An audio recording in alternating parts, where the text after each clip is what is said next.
Fiona Frawley. Yes. Thank you so much for joining me on Flop Culture. How are you doing? Oh my God, I'm good. Hello. Hi. Hey. I'm good. How are you? I'm good. Thank you so much for joining me. You're having a whopper year, a bumper time, a busy gal. So I appreciate you making time for me and the floppies, which is the working title for the listeners of this podcast, which we will come back to. I'm not sure. That's work in progress. Yeah. No, I'll always make time for a floppy. Like, that's high on my priority list. I will. Well, we appreciate it. We appreciate it so much. Talk to me about your pick. Okay, so I chose cult classic, some might say, Jennifer's Body, 2009 alleged slasher sex film, which was unappreciated in its time, but looking back, and as many texts will tell you, it's probably because it was marketed as like a sexy movie for guys, but the main plot is that every guy dies, so it's not too sexy for the men. But for the women, it's good crack. And it's perfect, yeah. Because as you said, every man dies. Unreal. Yeah, which is just a really important message. The two men in the room are now shaking their head, but when you said that it was marketed incorrectly as a movie for boys, they both also nodded their heads. So we've got one thing right, at least, in that section. Did you watch it when it was first released, or was it a movie that you came to later? Okay, so then what's your first memory of it, and how does it compare to maybe a more recent watch? Yeah, so I'm pretty sure I saw it in the cinema, and I didn't think too much about it at the time in terms of, wow, like this is, genre defining or anything. But I was like, oh, it's good crack. And like then when I saw all these like Jennifer's Body screenings, and that like everyone was like, it's a classic, and sound clipping it on TikTok and stuff, I was like, yeah, it was deadly. And I didn't go back and watch it until we were doing this podcast. So obviously there are some parts that haven't aged too well. Yeah. But yes. I think overall, generally fine. If there was a scale of like problematicness, but there are some throwaway written lines that kind of there were set the teeth on edge. The button was like pressed many times. But look, Among Us is perfect. Truly. I'd never watched this, but I have a very specific memory around the release of it, if you'll allow me to share. Are you familiar with the soundtrack of this movie? Well, like not apart from the song, like but not the really. whole song. Yeah. Okay. Yeah. So the soundtrack was done by a label called Fueled by Ramen. Okay. Which is like a big pop punk label. Fall Out Boy are signed to it now. Paramore were signed to it at one point. But like it's a lot of the tracks that you hear in the movie. Obviously, so you have like Florence and the Machine as well. Little Boots, All Time Low, Cobra Starship, Panic at the Disco, Paramore, and I am like emo du jour at this point. I'm ripe for the picking. I'm glad I didn't watch this movie at the time, because it would have probably been a canon event for me in a way that it should not have been. It would have completely changed my core personality. So glad for that. But I was, as I said, an emo and was obsessed with Panic at the Disco. And at this point, they were coming out of like their second album, in which they'd gone a bit more like folky and kind of weird. And everyone was like, what the fuck is this? And then a load of band members left. So it just ended up being the two lads. So this came out ahead of the movie, obviously, and it was like, this is the soundtrack of the year if you're emo or pop punk or whatever. So my parents had brought me on a surfing camp down to Tramore for a week. Love. And I knew this song was coming out. So I made them let me use the computer in the hotel to listen to the song from Panic at the Disco that was released as part of the soundtrack, and it was their first song in between these eras. It's called New Perspective. It plays when Chip is getting ready for prom, I think. Okay. It's the woo. Oh my God. I'll put in a clip here or Adam will. I think that was perfect. Perfect. It was actually. We got it was no perfect. Yeah. But I made my parents sit I can remember it so like viscerally. I made my parents like sit in the lobby while I sat at the big desktop computer with my headphones over, like just listening, playing it off their MySpace page on repeat, just press and play, and then it'd stop and then I'd go again. In fairness, it's an absolute stone cold banger. It's a great song. But that was my only connection to this movie prior to this week. I fucking loved it. It's now obviously I kind like because it's lived on so well in popular culture and it's had this kind of reappraisal, I knew what happened, of, pretty much, bar like the end, which we'll get to. But for anyone who's not familiar and has some reason hit play on this podcast, what is it about?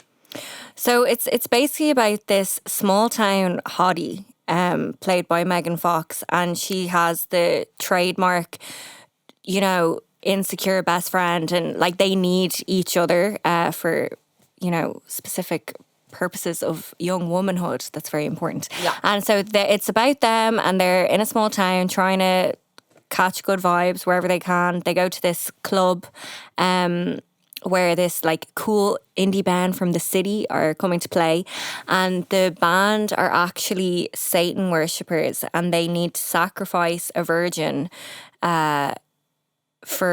to make a pact with the man himself, Satan. And Jennifer says she's a virgin because she thinks that it will, anyway, they sacrifice her. She becomes a flesh-eating demon. She's feeding off men in the town, young men, teenage boys, and that's basically it. Amanda Seyfried's character finds out and is trying to stop her. And it's good crack. It is such good crack. And I'll tell you what, Megan Fox, star. She's incredible. She is so good in this role, plays it so straight, not a hint of irony about it. Yeah. Like, I think one of the issues kind of surrounding why it flopped, you touched on the marketing around it, but like, for people who weren't familiar, like this was like peak Megan Fox, right? So this movie came out in 2009, but she got her breakout as Michaela in Transformers in 2007. And then the Transformers sequel she's in was also 2009. But this was peak her media before she started doing whatever the fuck she's doing with Machine Gun Kelly, right? So people are obsessed with her. But this also, as she's peaking, there's an eclipse because she starts scrapping with the director of Transformers, Michael Bay, and they have like this very kind of public feud over, you know, like there's lots of rumours that she's like a nightmare on set and everything like that. But she's still kind of like woman du jour for like men of, I was about to say of a certain age, probably any age, right? So they have her as the star and all the marketing goes out and all the posters, and I remember the poster so specifically, like she's sitting on a desk in like her fucking, you know, she's in a plaid skirt and like blah, blah, blah, looking as Megan Fox does. Beautiful. But like, if you were to look at that poster and you knew nothing else, if you left Earth for years and only came back now, and this person walked into the room now and said, can you explain, and I asked them, I was like, can you explain Jennifer's Body to me just based off this image? They'd be like, high school movie, Easy A, something like that. Exactly. I think people thought it was Easy A, and it's not Easy A because it's like, there is a lot of comedy and obviously a lot of it takes place in high school, but it's the blending of the two genres, comedy and horror, that I think had some people being like, I don't get it. Yeah. And just the fact that like she was such a sex symbol, and as you say, the poster is her looking so hot, and then lads go in to watch it and they're like, oh no, all the men are getting murdered and not relevant to the plot, which I think... They're like, I hate this representation of myself This does not being speak killed. for me. But it's actually, like, now that you say that, one thing I definitely remember watching it for the first time, because I didn't watch, like, Transformers or any of that. Respect to everyone who does. Obviously, just not... No respect, sorry. No. Hey, everyone, just want to say appreciate you. I tell you what, I watched the third one where they just replaced her with Rosie Huntington-Whiteley. Okay. And I can't remember anything that happens. Yeah, I don't. Did you know, fun fact, Optimus Prime is only one of two people who's achieved a Lifetime Achievement Award at the Nickelodeon Kids' Choice Awards. Like anytime... It's Optimus Prime and someone else. And just for anyone who's unfamiliar, Optimus Prime is a fictional robot. That's just... Like anytime anything from that world gets like... Is like, oh, the most successful... Do you know the way like it's been Barbie and Oppenheimer? Yeah. And like... there was this like look back on other like double features that were that successful over the years, and whenever it's kind of anything to do with Transformers or Marvel or anything, I just switch off because I'm just not. And like I get that everyone, like a lot of people are on that journey for themselves, but it's just something I've never ever delved into. I think it's because I'm from a like girly. There is a boy in my family, but it was two girls for a long time. We didn't watch anything like that, and I'm just like, it's just not like part of my world. So basically I did not really know anything about Megan Fox other than she was hot. And then when I watched this, I was like, oh my god, she's so funny. And she's so I think people have talked about this, or people were kind of talking about it when she had her resurgence and kind of came out and was like, well, I was essentially blacklisted by Hollywood and I shouldn't have been. And I think there was a lot of conversations around like the parallel universe where she'd actually had this massive high comedy, you know, like not just being the final girl, action girl, I'm out here in a tank top running away from things, you know what I mean? Like, people have wondered about that career trajectory for her and what was taken from her. And then she started going out with Machine Gun Kelly and everyone was like, for We've fuck's lost sake. her. Right, that's it. She's gone again. Fair enough. She's just, she'd rather be weird with her bleach blonde boyfriend, all right. Yeah. Yeah, just, what a shame. What a shame. But now, isn't she releasing a poetry book? And it's She is. So, time will tell. We'll see what she has to say. Yeah. Or not. We could be coming back and talking about that Oh book. my God, please. You're more than welcome. You're we more need than welcome. to. When is Instant that out? flop. I don't know. Okay, we need to. We need to check that. But we will revisit that. And so this is the other thing about that time, and this is like my own internalized misogyny, which I think is good to look back on as well. I thought she was guy action hot, and I was like, okay, but then not that this is relevant or that this is like in her favor in it, but I was like, no, she's actually stunning. She's actually like beautiful and not just like you know, that like hotness that is for men, which is hot in itself now. But I was just like, she's so much more than I thought.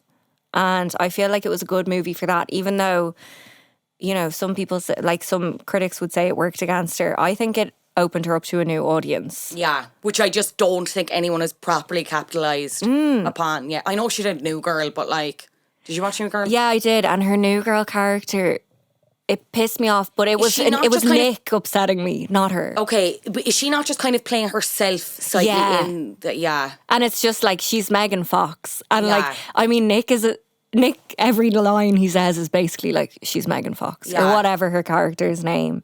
And like, that really upset me in the end because I was like, he just went back to Jess.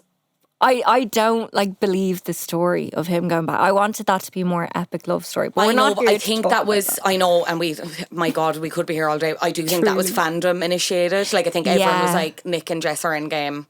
And people did not like Megan's character. Yeah. From what I gather, New Girl fans, sound off. helloflatculture@gmail.com. I want to hear your pressing thoughts. I mean, they didn't give her much. Like, she was very one dimension. Like, she was just filling it because Zooey Deschanel was on maternity leave. Yeah, exactly. And like, you know, but whatever, who wouldn't want to end up with her? And then I just think, I know people have mixed feelings about Jess, but I think like ultimately she's like a good friend and she's a good person. She deserved better, and she probably deserved like to not just be, oh yeah, you're here and let's get married now, you know. But anyway. Hashtag justice for Jess. Please. So a lot of the team behind the movie had commented about agreed with you on the marketing, that it was like completely fucked up. I think Diablo Cody, who is one of the writers on it, also one of the writers on Juno, Burlesque, Tully, she wrote the Madonna biopic that isn't coming out now, or maybe will, maybe won't. She came out and said that it was basically like that they were just pitching it to teenage boys. Like, it was an all-male marketing team apparently, and they just wouldn't, like, they didn't get it. She said, to market this to boys who like Megan Fox, that's who's going to see it. And I was like, no, this is a movie for girls too.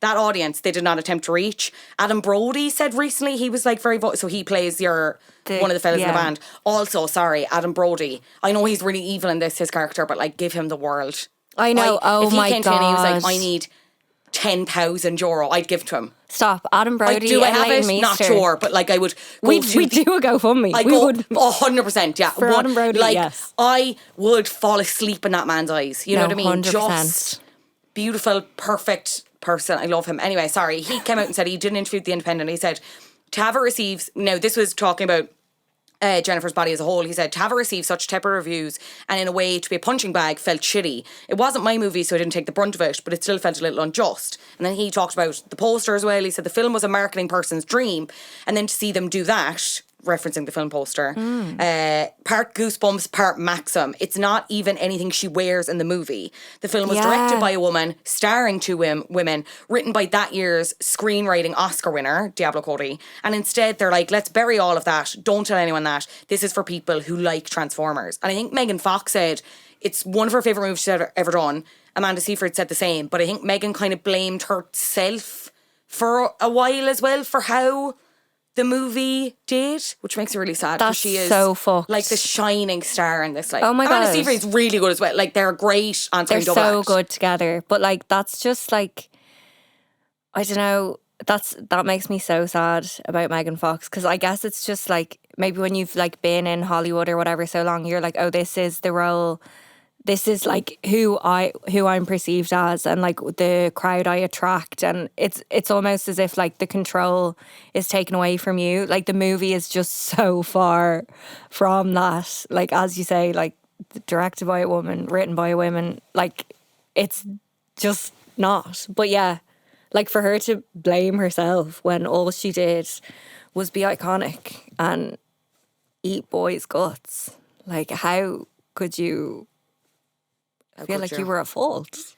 I didn't know this, but I was trawling the internet today as well. So the director, Karen Kusama, did an interview, I think, with the New York Times in 2016, and also kind of gave an example as to how the marketing department like fucked it up so much. She said that one of their marketing ideas was for Megan Fox to do live chats with amateur porn sites, and like your one had to beg them to not even mention it to Megan, because she'd obviously be like, you know, so she's already insulting. weathering this kind of public storm thing where it's just like she's sexy and nothing else. When I read that, it's on the IMDb, I was like, we are doomed as a society. Like, we are what?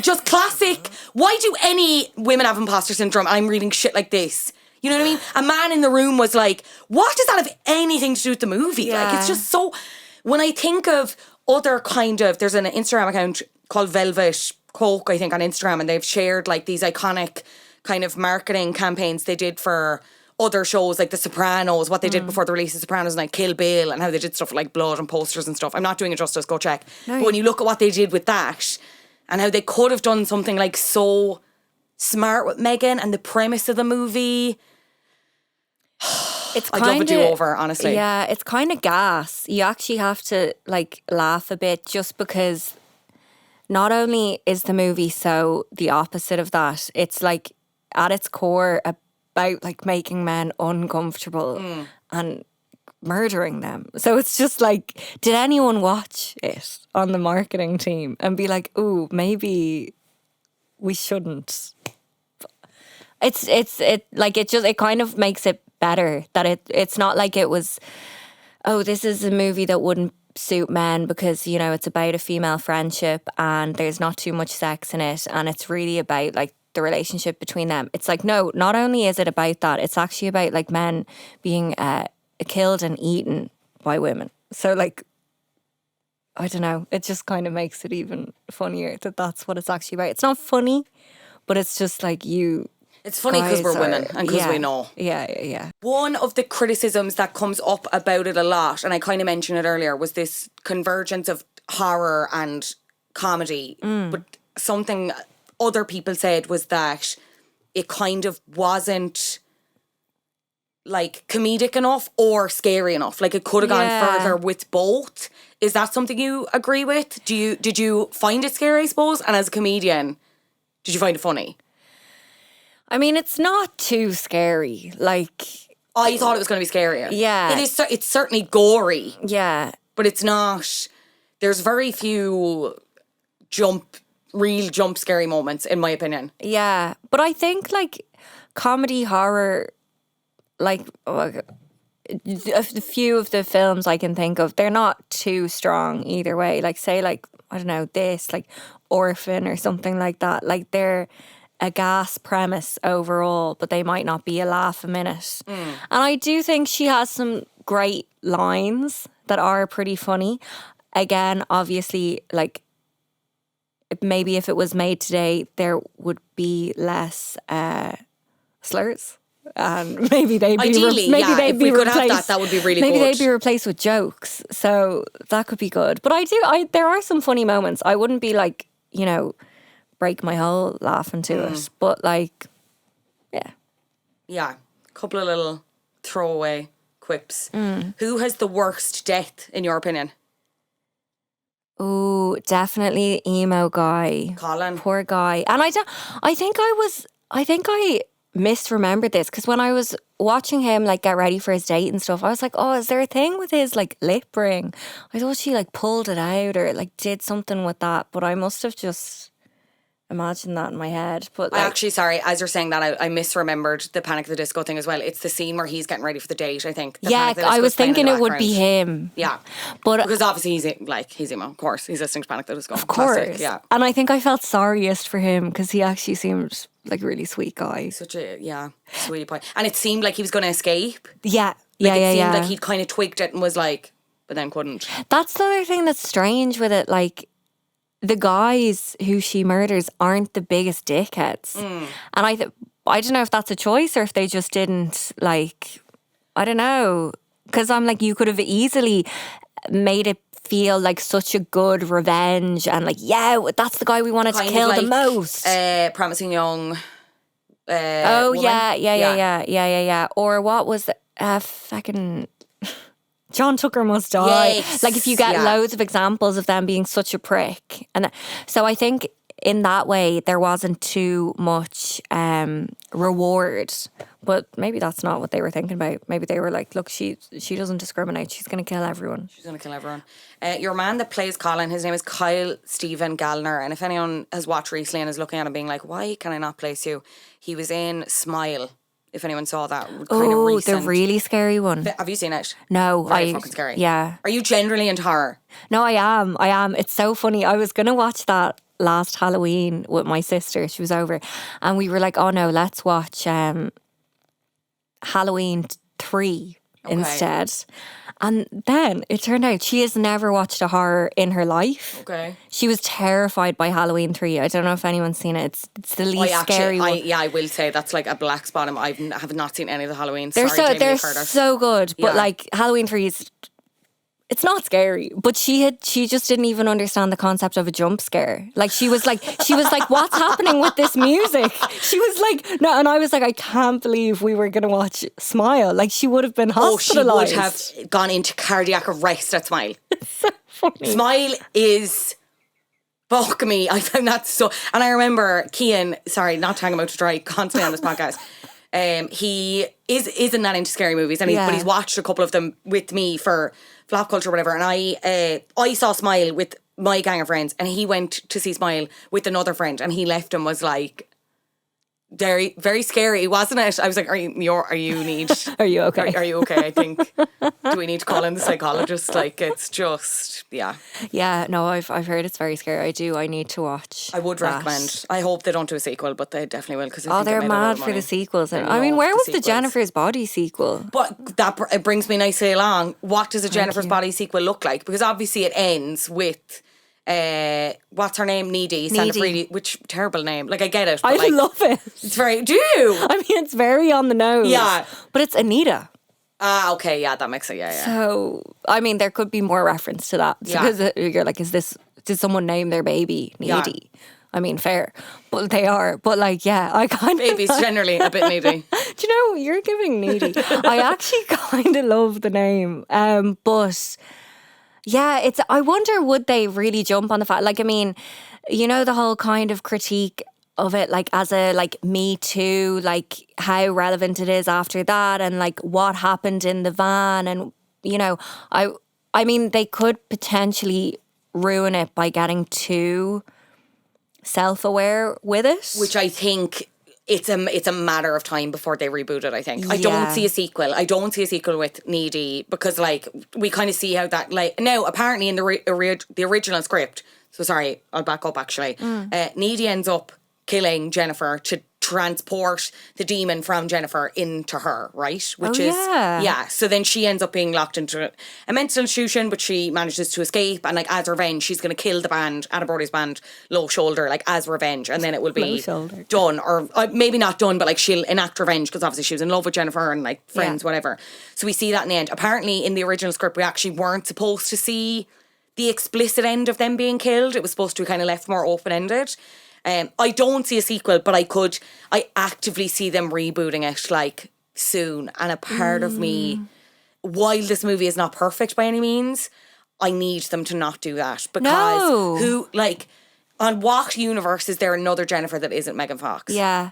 It's too soon. It's way too soon. It's also too soon, but as you were saying it out loud, I was like, I could see them doing it and it being way more on the nose. Because as you've said, it's had this retrospective kind of re-look at it. Constance Grady talked about it for Vox in 2018, called it a forgotten feminist classic, said the film story of a group of powerful men sacrificing a girl's body on the altar of for their own professional advancement, became uncomfortably familiar.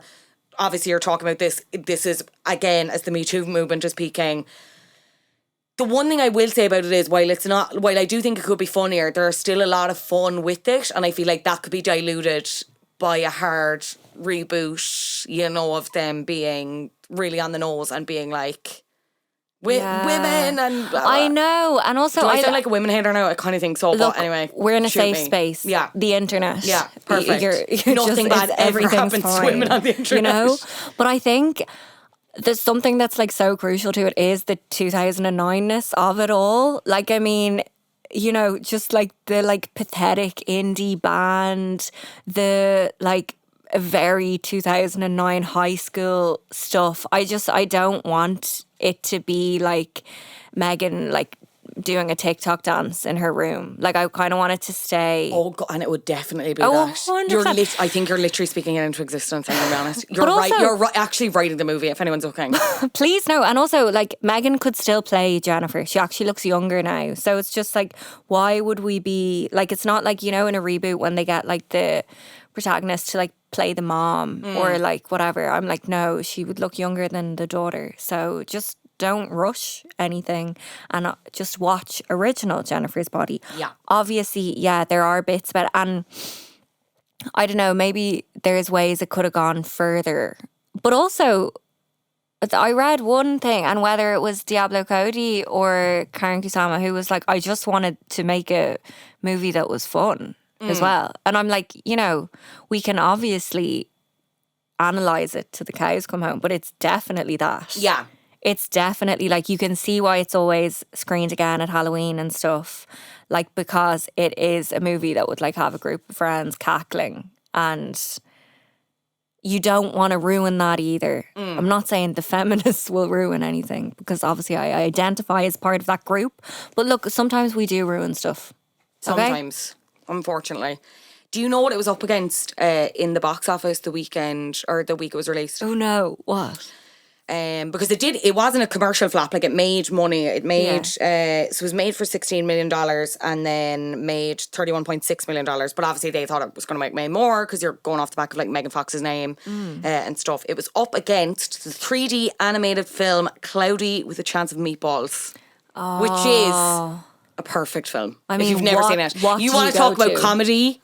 That's I'm saying this without a hint of irony. That is a fucking hilarious movie. Genuinely. It's so funny. Why did everything have to be 3D in that time? We were just not yeah. free of those 3D glasses. No, this is 2009. We should have sacked that off at that point. You know what I mean? We're not seeing it we're not seeing anything different here. Why do you need a meatball to be hurtling towards you? I actually haven't seen that, to be fair. I really actually cannot recommend it strongly enough. Okay. So good. What's the plot?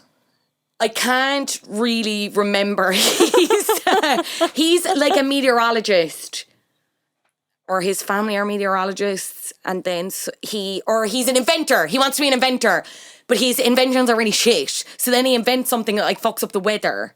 Oh. And he's falling in love with someone as well. It is actually, I need to, do you know what? Hey. I'm going to maybe just retract everything I've just said. I'm going to rewatch it. And I'll come back and amend my statement. But yeah. I remember being genuinely so impressed at the time and thinking it was laugh out loud. Okay, we need to watch that. Maybe I was too old at that time. I was probably too old as well. I think it was on it was the Big Book movie or something. And I ended up watching it and I was cinema. Right. Cinema. This was also the time I think that kind of cinema was changing a small bit as well. There was a guy who did a big analysis as to why it flopped. His name is St. Van Aersdale, which is insane. Loads of reasons, it was beyond the marketing. He names the marketing as one thing, but basically it was a Fox offshoot, had it as well, the distributor, and it ended up folding before it was released, but the movie was done, so then it was kind of passed off to someone else, so that was a bit of a nightmare. The premiere was in Toronto. People didn't know what day it was being released, so there was confusion around that. But he was also saying... But there was also a lot of hype around... again, no, this kind of ties in with the shitty marketing. Amanda Seyfried and Megan Fox's like lesbian kiss. Like they were basically... and they've talked about that since, where it's like the close-up shots of like their tongues and everything. Megan was just like, I mean... come off it now. Like they were like, we have Megan Fox and we have her shifting another bird. We are going to make, this is going to be $1 billion movie. Yeah. And then cinemagoers were like, no, actually, no. I mean, why did I'd rather they go do see Cloudy that? with a Chance of Meatballs. Like what? Look, similar vibes, you know? I don't, as far as I'm aware, I don't think there's a lesbian kiss in Cloudy with a Chance of Meatballs. But that's what it was missing. That's why I didn't go I would and see agree. it. Yeah. But it is not enough like, representation. It is. I mean, to be fair, I just said I was just saying to myself, why did they do that kiss? But I think a lot of women do know when you have like one of those toxic friendships. Like I do think that's quite a relatable thing, and just that whole like power thing, and like you know like. If you're friends with like a more like powerful, more like beautiful, whatever popular girl, they do kind of breadcrumb you like that a little bit. And like when no one's around, they'll be like, oh, I love you so much. And blah, like, you're my best friend, blah, blah, blah. And maybe they just like represented that with a big dirty shift. That's what I'm thinking. That's what you're thinking. You know, because she was like, she'd always be like making fun of her, cutting her down, but then being like, oh no, I love you. And so then maybe the kid, like, obviously, I'd say they were like, look, we've got Megan Fox in. Will we do a kiss as well? Yeah.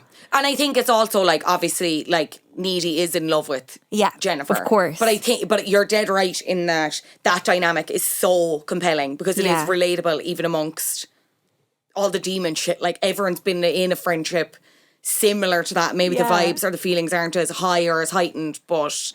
More reason why young lads would not give a shit about this film. They'd be like, I do not care what's going on between these two girlies. Like, it's Claire Parker from Celebrity Rumor Book Club was on to do Crossroads for the Patreon. Oh, love. And she talked about the fact that, again, it's like, but now again, Crossroads is not a perfect film by any means, but her argument was that it's actually not. People don't take those kind of movies seriously because they're predominantly about like female friendship and stuff. So people dismiss it, whereas actually they're like very important representation wise in that regard. So I think true. this is similar, but it's dressed up, it's funny, you've got the horror elements. Yeah, I do think the female friendship thing is something it does really well. Like it's very specific and it's like, ooh, yeah, I do know what it's like to be in that. And I think they like took their time a bit with that.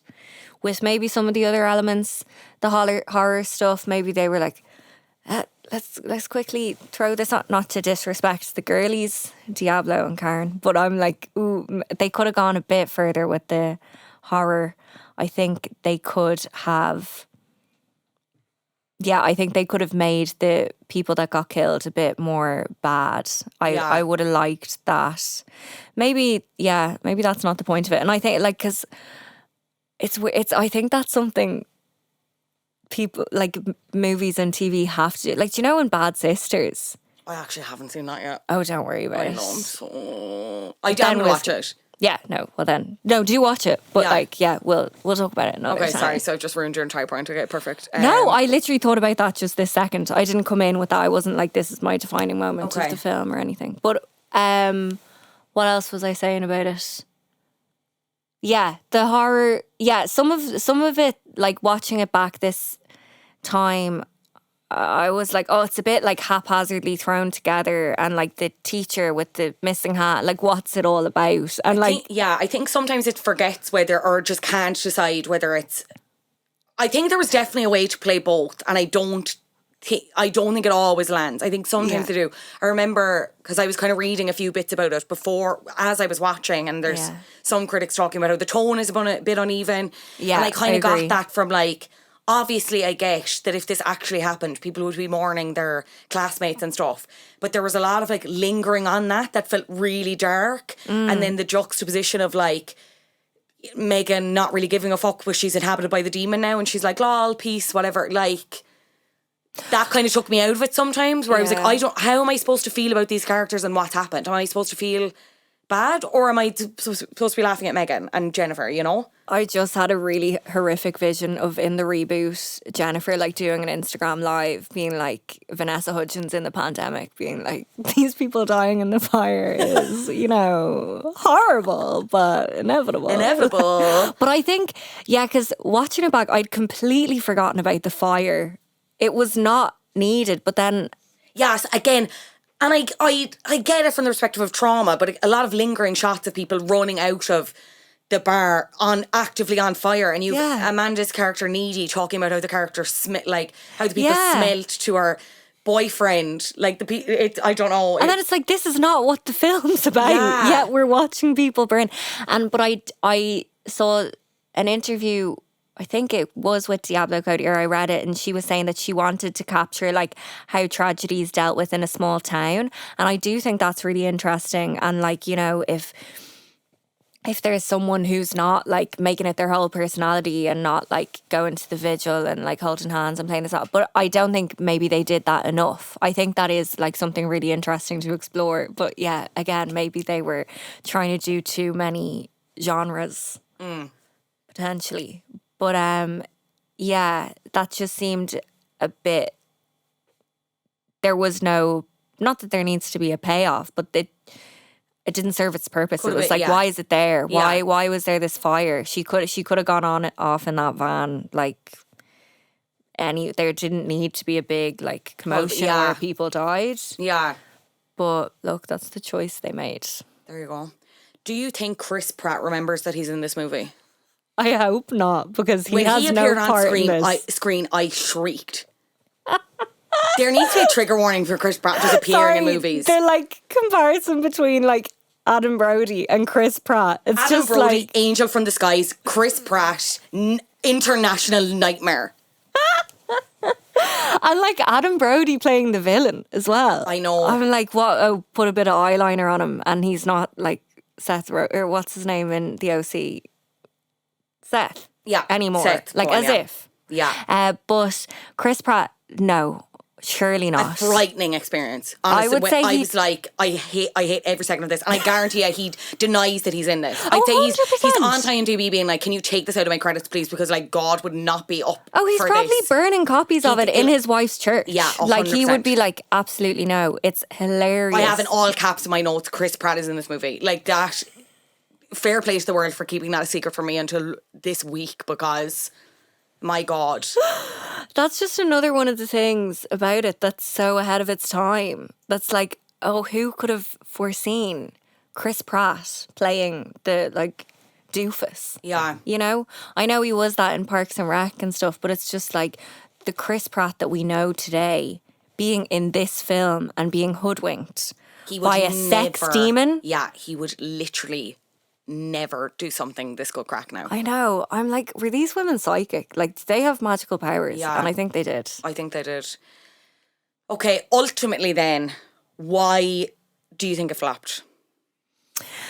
I think, as we were saying, it's the marketing thing. Like, I think in that Vox article, it said something about it was meant to be Twilight for teenage boys, which is just so mental to me. I'm just like, did anyone on the team watch this? What does that even mean, though? You know what I mean? Like, that, again, I get what they're trying to say, that it's like that success and it's like that supernatural element, but then it's like, you've all these other things going on that don't tie in with that. Exactly. And also, Twilight like, for boys. What a I don't fucking... think you can't flip it on its head like that, because like Twilight is, you know, like a love story that like women have been sold since they're 3 years old and can read stories, and he it's just like happens to be a vampire. Yeah, and what? it's forbidden. He loves you so much, but like he wants to protect you, but you have to stay away.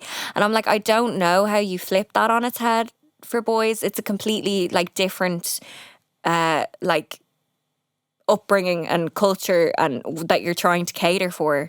I don't know what the opposite of it is, but it's certainly not Jennifer's body. No. And I guess, like, watching it at the time, I definitely didn't know it was a flop, but I obviously didn't watch things with this much incredible analysis as I do now. But I'd say it was purely that, and there wasn't enough writing.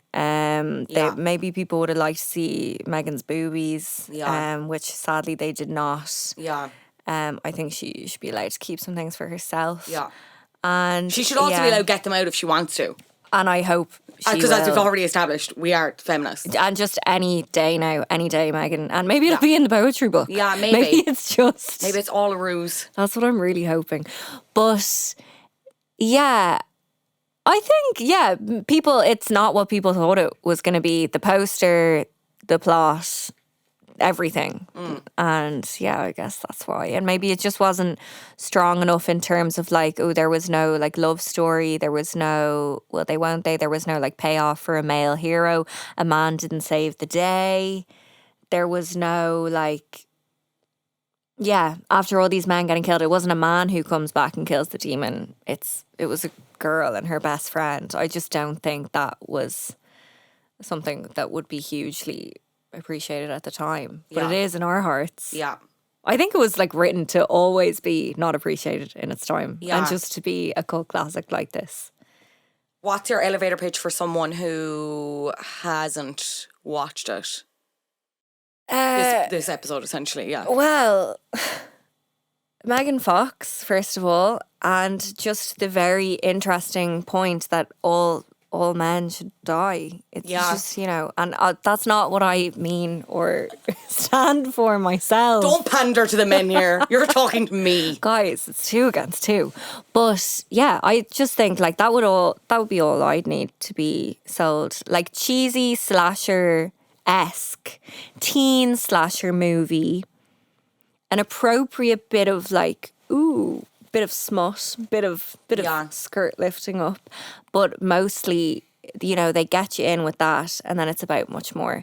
But I would trigger warning I think if they were to redo it, I think the scene where she's getting murdered, I would trigger warning people. Yeah, because it's actually quite distressing. It's watching it back now.